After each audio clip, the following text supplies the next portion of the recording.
Friday, January 31st, 2025. Mental health is real, seek help, end the stigma. On the news this morning, analysts call for political solution to Rivers' political crisis as Supreme Court prepares to hear cases next month. Residents criticize recent appointment of Obiakpor Council chairman. Stakeholders react to U.S. stoppage of distribution of HIV drugs to other countries. On the foreign scene, black boxes found as officials examine staffing shortage in D.C. plane crash. Details of these and more after this break.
Welcome back. I'm Ifechuku Moyle with the news. Now, as Rivers people await the decision of the Supreme Court on the political crisis in the state, some political analysts believe that only political solutions can end the crisis. As you may know, the Supreme Court has scheduled February 10, 2025 to hear multiple cases related to the political crisis in Rivers State.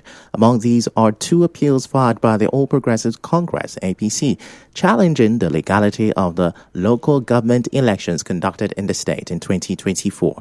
There are also appeals involving factions loyal to former Governor Nyesom Wike and incumbent Governor Siminalayi Fubara concerning issues such as the legitimacy of the Rivers State House of Assembly's actions and the passage of the 2024 state budget.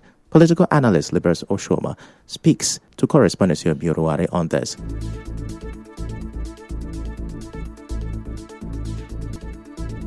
At the end of the day, maybe the cases at the Supreme Court might eventually find political solutions.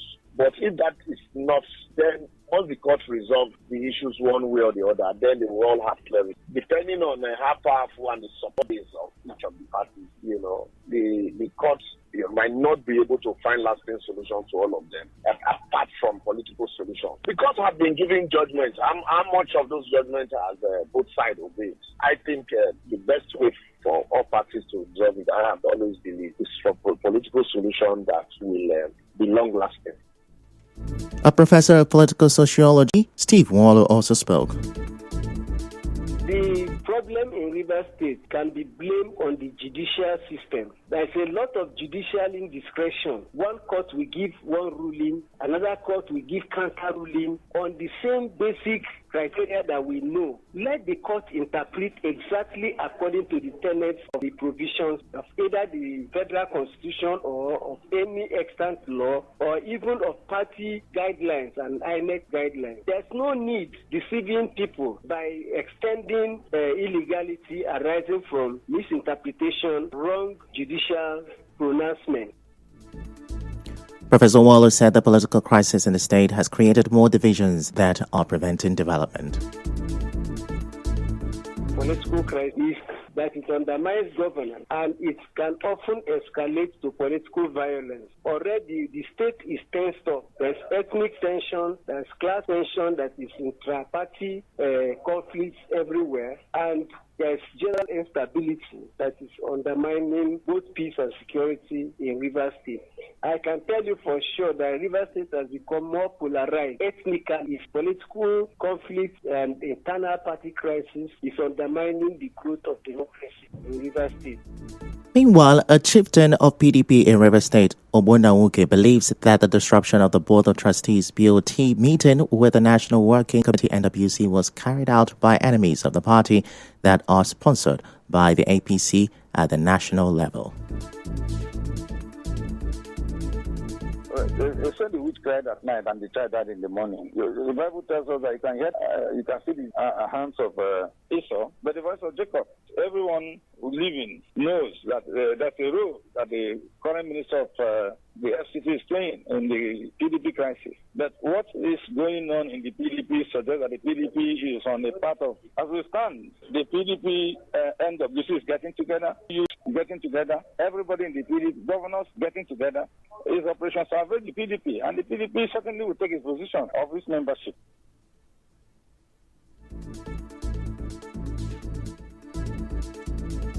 Now, elder statesman Adam Saraiwe also shared his thoughts on the communique issued after the BOT meeting. Evidence that the ruling party is using some persons in PDP to destroy PDP. It's not normal that a man will resign, contest an election, and by the time he came back, somebody has been nominated, and the person there has been confirmed by the court. Yet you are still fighting. What are you fighting? Are you fighting to say that you are the owner of the party? The ruling party has compromised some of their people to cause confusion in the PDP. I think PDP will be wise enough to eliminate all those people who are trying to destroy them. Mr. Saraiwe, however, expressed optimism that soon the PDP leadership will expel those employed to destroy it. BOT should be able to realize the truth and accordingly act on the truth. We are watching the situation between now and the end of the year. The political climate should be clearer, and all the infiltrators, all those who are out there to destroy the party will be exposed and eliminated. So it's my prayer that God will intervene and give wisdom to the leadership of PDP to do the right thing. A professor of political science and public administration, Vincent Wewusera, also spoke on this.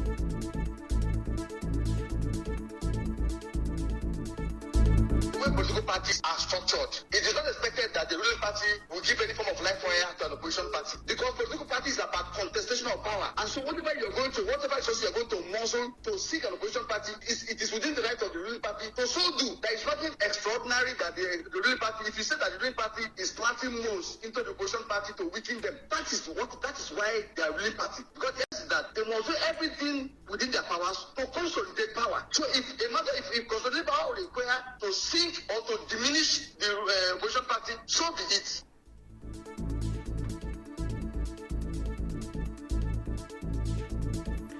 Moving on, some residents of Obiakpo local government area have criticized the appointment of 238 by the local government chairman, Chijioke Ihumo, describing it as unnecessary and politically motivated. Speaking with our correspondent, they accused the chairman of using the appointment as a means to reward his supporters rather than improve governance. However, another respondent argued that some infrastructural development in parts of the local government could be linked to the work of the appointed aides.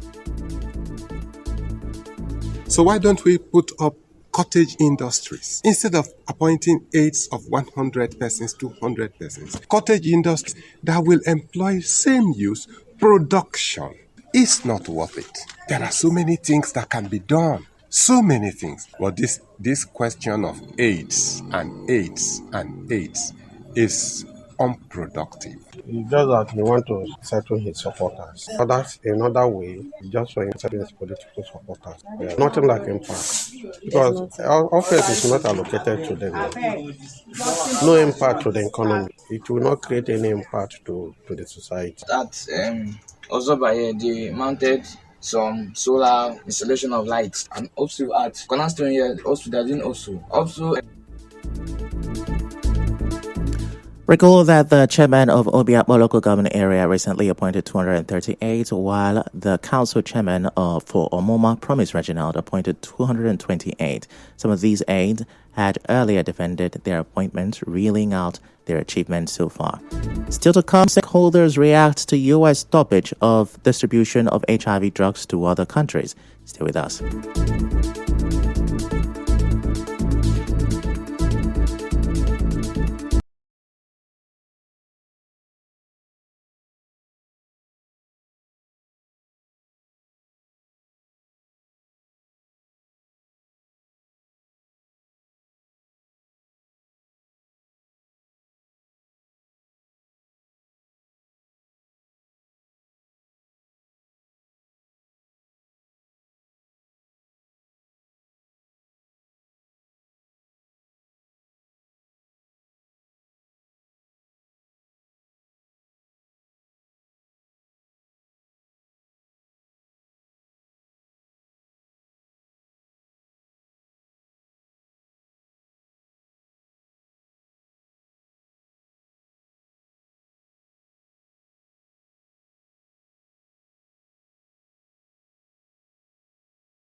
You're welcome back, and now the rest of the news.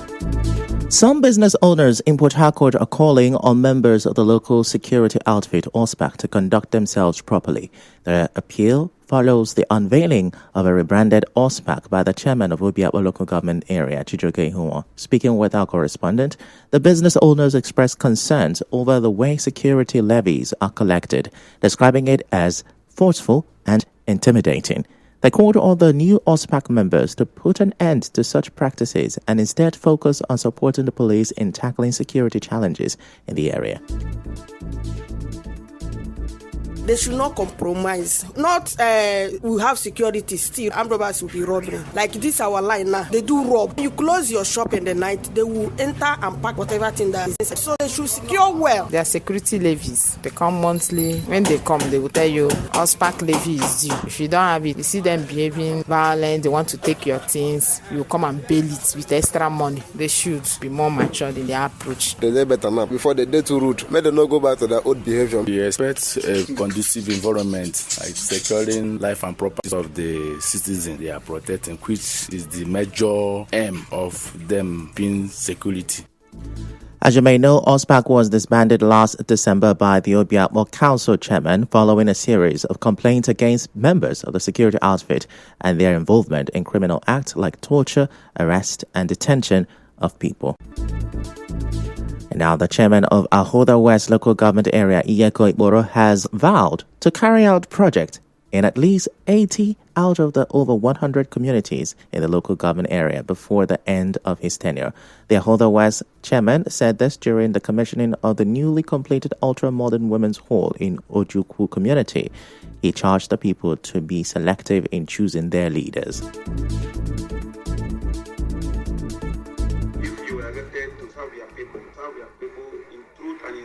In my time as chairman, I will not start a project that I will not finish. From the time I came on board, we have executed more than 20 projects in Ahoda West Local Government. In Ahoda West Local Government, we have 103 communities. I have signed it as an oath that before I sign now, we do projects in 80 communities minimum. In 100 days, we are making an impact to our people. We can assure you that Ahoda West done and dusted. No one man anywhere will manipulate Ahoda West. In his remarks, the Speaker of the Brofubara River State House of Assembly, Victor Okojumbo, who commissioned the project, commended the chairman for defining the true meaning of leadership in his people-centered project. Ahoda West is strategic to His Excellency the Governor. I see a people who are joyous. This is what we want. Where the monies meant for Ahoda West local government is made available for the people. Mr. Chairman, Rivers State House of Assembly will give you the backing necessary for you to succeed. It is important to ensure that peace reigns in Ahoda West local government. He was accompanied by his deputy, the leader of the House, former Speaker of the River State House of Assembly, Adams Dabotoru Dima, former assembly members and former local government chairman. Away from that, the River State Waste Management Agency, RWAMA, has warned residents and businesses against using abandoned properties or road medians for waste disposal. In a statement on Thursday, RWAMA's acting sole administrator, Prince Obi Ohia, emphasized the importance of adhering to the agency's waste disposal guidelines and cautioned against using unregistered waste collectors like cart pushers as they can compromise community cleanliness and safety. He warned that violators of these regulations will face legal action, including arrest and prosecution. The mobile court held every Thursday. Mr. Ohia reminded the public that waste should only be disposed of between 6 p.m. and 10 p.m. daily, as any waste disposal outside these hours will attract legal consequences. He urged citizens to collaborate with RWAMA to keep Port Harcourt clean and to take responsibility for maintaining a healthy environment.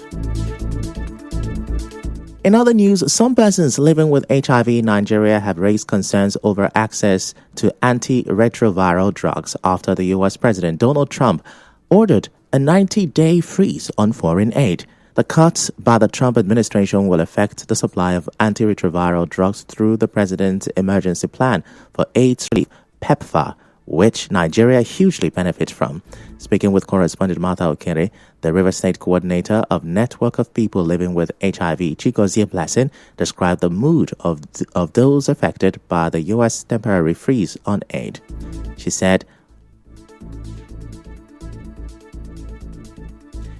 much of the field work, training, and meetings will slow down.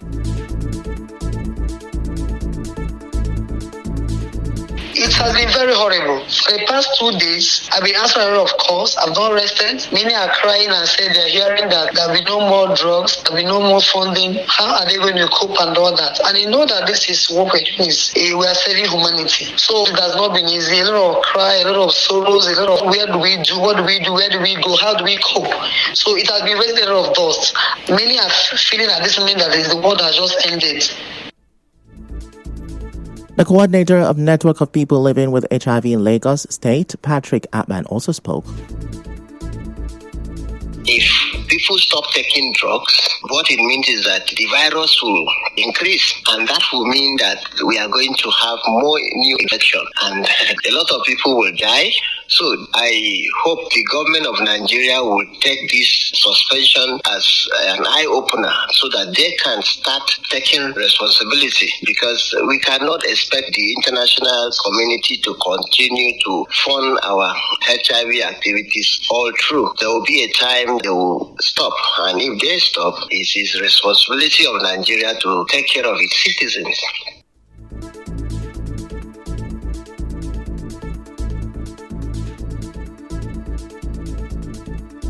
Meanwhile, the Director General of National Agency for the Control of AIDS, NACA, Temitope Ilori, says the federal government will intensify domestic resource mobilization strategies towards ownership and sustainability of the HIV response in the country with a view to reducing the risks of donor aid policy shifts to the HIV response.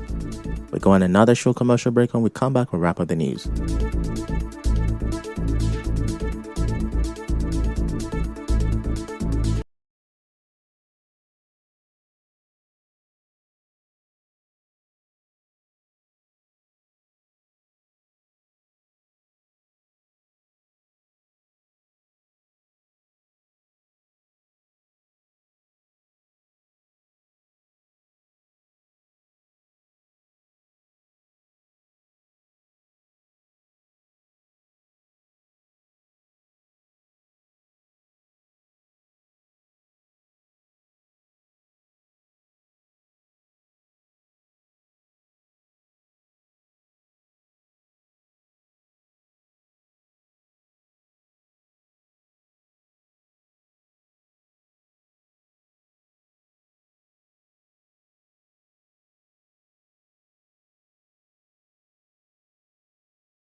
Seen the black boxes for a commercial flight that crashed into a military helicopter in Washington, D.C. have been located. This is as questions mount about staffing and other close calls at the airport where the plane was landing. Reports say normally 2 people manage air traffic control helicopters and planes flying in the area, one of the most controlled airspaces in the world. But only 1 person was doing so on Wednesday at the time of the crash. That's a wrap on the news this morning. Before we go, let's have a look at the major stories. Analysts are calling for a political solution to the Rivers political crisis as Supreme Court prepares to hear cases next month. Residents have criticized the recent appointment by Obiakpo Council Chairman. Persons living with HIV in Nigeria are concerned as the U.S. stops the distribution of HIV drugs to other countries. On the foreign scene, black boxes have been found as officials examine staffing shortage in D.C. plane crash. The news was edited by Chioma Ezenwafo. To reach the news team, send an SMS or WhatsApp to 0808-721-7215. I am Ifechukwu Moyeli. Many thanks for listening.